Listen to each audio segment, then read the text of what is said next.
Assalamualaikum warahmatullahi wabarakatuh. Alhamdulillahirrabbilalamin.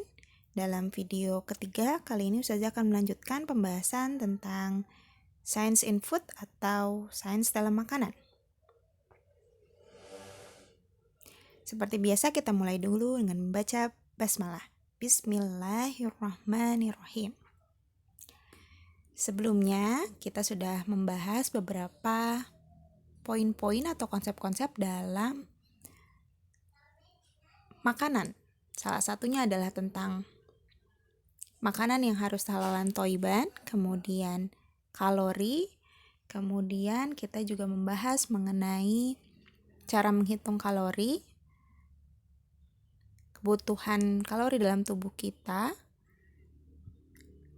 Kemudian kita juga membahas mengenai perbedaan dari susu bubuk, susu kental, dan susu segar, serta juga perbedaan antara campuran heterogen, campuran homogen, atau di antara keduanya atau kita sebut sebagai koloid. Ya, bagi yang belum menonton video yang kedua, bisa dilihat di video sebelumnya. Selanjutnya adalah dalam proses pembuatan makanan. Ya, setelah sebelumnya kita membahas dari proses makanannya sendiri secara umum dan juga pakem-pakemnya dalam Islam. Dalam proses pembuatan makanan juga tidak lepas dan tidak berbeda. Kita juga membahas mengenai konsep-konsep yang ada di dalamnya. Dan juga kita hubungkan apakah dalam Islam diperbolehkan atau tidak ya. Oke, yang pertama adalah heat transfer atau perpindahan panas ya. Dalam pembuatan makanan yang kita buat kemarin itu ada perpindahan panas yang terjadi di dalamnya, terutama pada percobaan pertama yaitu Milo lava ya, ketika kita mengukus makanannya. Ketika kita mengukus adonan kue, kita akan memahami praktik pada konsep perpindahan panas. Kita bisa menghitung perkiraan waktu kapan perpindahan panas dan difusi yang terjadi hingga kue selesai dan pas untuk disajikan.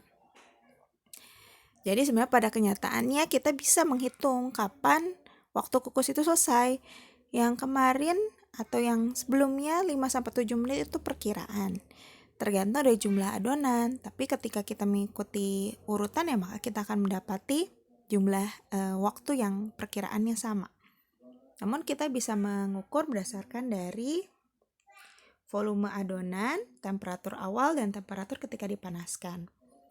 Itu adalah hal yang penting ya. Nah, di sini kalian juga bisa menghitung dari volume mangkuk yang kalian gunakan. Tapi tenang saja, kita tidak menghitung sampai itu ya. Ini mengulas kembali yang sudah Ustazah bahas dan menghubungkannya dengan sains dalam makanan.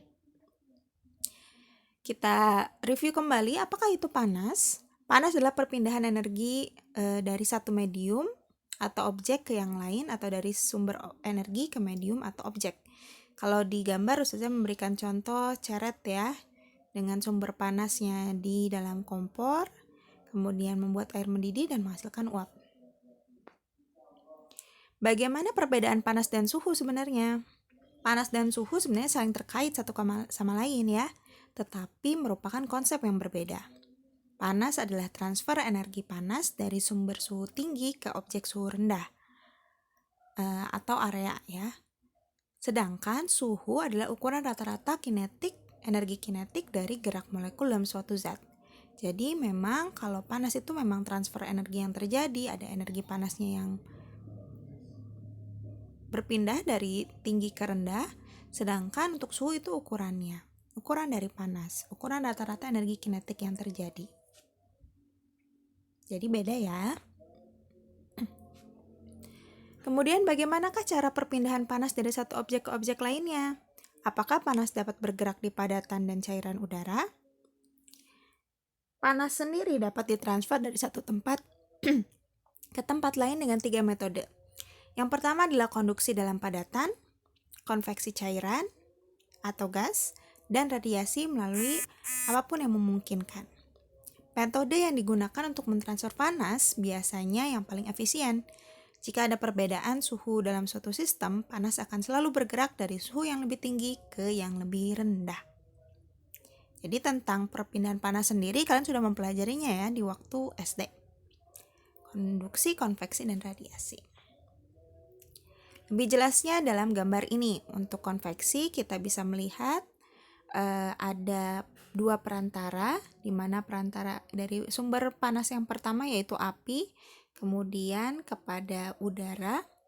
Udara pun mengalami perpindahan dari suhu yang dingin ke bawah dan suhu yang panas ke atas, itu bergantian berputar dan akhirnya mengenai tangan kita. Sedangkan konduksi ketika satu perantara dari besi yang dipanaskan dan tangan kita menjadi panas. Sedangkan radiasi itu tidak melulu arahnya ke atas dan dari suhu tinggi ke suhu rendah ya. Tapi memang radiasi melewati medium apapun dan tanpa arah rambat yang seperti tadi dari suhu tinggi ke suhu rendah pada konveksi. Untuk lebih jelasnya mengenai konveksi, kita lihat di gambar ini bagaimana cara panas bergerak di udara sebenarnya tadi ya. Konveksi terjadi ketika area yang lebih hangat dari cairan atau gas naik ke area yang lebih dingin dalam cairan atau gas. Ketika ini terjadi, cairan atau gas yang lebih dingin menggantikan area yang lebih hangat yang telah naik lebih tinggi. Siklus ini menghasilkan pola sirkulasi yang berkelanjutan dan panas dipindahkan ke area yang lebih dingin. Kita bisa melihat dari sini ya, ada panah-panah. Kalau tangan kita ditaruh di sini maka kita sebut sebagai radiasi. Makanya contoh dari radiasi adalah ketika kita mendekat kepada api dan kita merasakan hangatannya. Kalau kita memasak air atau meletakkan tangan kita di atas, itu kita bisa sebut sebagai konveksi. Di mana di sini ada medium air dan medium panci. Dan juga terjadi proses perpindahan suhu yang bergerak di dalam air ini sendiri. Di mana yang panas ke atas, yang dingin ke bawah, dan seterusnya berputar menjadi sirkulasi. Nah, kita ke rumusnya. Karena kita membahas tentang panas, pasti ada rumus tentang panas atau kalor ya. Ini juga Ustazah sudah pernah bahas ya. Di mana judulnya atau rumusnya adalah Ki macet singkatannya ya. Ki untuk kalor, M kecil untuk massa benda dalam satuan kilogram. Untuk kalor sendiri satuannya adalah joule. Untuk C kecil adalah kalor jenis dengan satuan joule per kilogram derajat Kelvin. Dan delta T-nya atau perubahan suhunya dalam derajat Kelvin. Atau sebenarnya dalam Celsius juga bisa, tapi ada tergantung situasi dan soal yang memberikan ya. Jadi ingat ya rumusnya ya, Ki macet ya, dengan massa benda, adonannya berarti kan atau airnya, kalor jenisnya ketika air, kalor jenisnya apa, dan perubahan suhu yang terjadi. Mudah ya. Selanjutnya konsep kimia yang selain tentang kemarin atau sebelumnya kita membahas tentang campuran, heterogen, homogen, dan koloid atau larutan, koloid, dan suspensi. Kita juga membahas tentang material dan molekul bahan. Setiap bahan memiliki wujud benda yang berbeda beserta kekentalan dan pergerakan molekulnya. Di mana di sini kita memiliki solid, liquid, dan gas. Di mana kita bisa melihat solid itu pergerakannya sangat rapat ya, tidak bisa bergerak sehingga memang bentuknya akan tetap. Liquid memiliki pergerakan yang terbatas, masih mengikuti wadahnya, sedangkan gas pergerakannya sangat bebas ya. Kalau dilihat dari energi, maka yang punya energi paling banyak adalah gas ya. Kemudian wujud energi yang paling sedikit adalah padatan karena tadi tidak banyak bergerak. Apa artinya ketika pergerakan itu terjadi? Molekul air bergerak lebih lambat dalam keadaan dingin dan lebih cepat dalam keadaan hangat. Ini catatannya. Molekul air bergerak lebih lambat dalam keadaan dingin dan lebih cepat dalam keadaan hangat. Karena itu makanya kita membutuhkan dipanaskan, dikukuskan untuk segera merubah bentuknya ya. Dan bagian dalam dari lava Milo-nya itu tetap cair gitu. Salah satunya juga dari memanfaatkan konsep molekul. Nah, mengenai Milo lava sendiri ya, kue dengan lava memiliki rasa coklat pekat dengan cairan cair di dalamnya yang keluar begitu kita memotong masing-masing kue yang berlapis-lapis. Tepi luar kue menjadi kue coklat yang lembut, sementara bagian dalamnya tetap lunak. Waktu memasak untuk kue lava sangat penting sebenarnya, karena membuat bagian luarnya matang, sementara bagian dalamnya tetap lengket.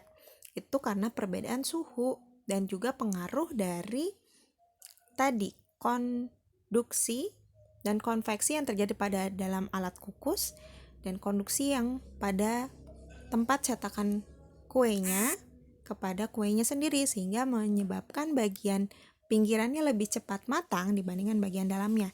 Ketika kita meletakkannya lebih lama di dalam kukusan, maka akan membuat semuanya matang sempurna. Mungkin kalian juga coba ya, ketika dilamakan di waktunya akan membuat bagian dalamnya juga akan sama, jadi kue juga tidak jadi lunak gitu. Jadi kalau misal kalian membuatnya tidak lunak bagian tengahnya, bisa coba lagi dan mengurangi waktu pengukusannya. Nah, bagaimana Anda tahu kapan kue lavanya selesai sebenarnya? Kita bisa lihat dari sini. Tepi kue menjadi keras sementara bagian tengahnya lembut. Gimana cara ngeceknya? Kita bisa dengan mengecek tusuk dengan menggunakan tusuk gigi ya. Kita bisa mengecek bagian pinggirnya ditojos ya. Ditusukkan, dan bagian tengahnya juga ditusukkan untuk mengetahui apabila bagian tengahnya masih cair atau tidak. Ini kurang lebih gambaran mengenai proses konveksi yang terjadi di dalam tempat pengukusan, sehingga cetakan kue yang ada di sini juga mengalami perubahan perpindahan panas, terutama di bagian ujung-ujungnya. Kenapa itu bisa terjadi? Kita membahas tentang difusi ya. Difusi materi adalah bagaimana partikel-partikel dalam cairan, gas atau padat berbaur dan bergerak dari daerah konsentrasi tinggi ke salah satunya ke daerah konsentrasi rendah. Difusi panas sendiri menggambarkan bagaimana partikel memanaskan partikel yang lebih dingin di sekitar mereka, yang memungkinkan bagian dalam piring untuk masak, meskipun hanya bagian luar yang dipanaskan gitu. Jadi memang akan bagian luar dulu yang terkena, karena yang paling berdekatan dan dianggap paling dingin bagiannya, berdekatan dengan cetakan maksudnya ya, seperti itu. Nah, selanjutnya yang freezing Milo nih. Sebelumnya tadi kita ulas kembali ya, kita membahas tentang kalor ya, kita membahas tentang molekul, partikel yang ada ya. Kemudian dalam freezing Milo sendiri, konsep kuatnya adalah tentang tekanan. Tekanan sendiri adalah perbandingan antara jumlah gaya yang diberikan pada benda dengan luas permukaan benda. Jadi sangat berpengaruh gaya yang kita berikan dan luas permukaannya. Gaya dan luas permukaan.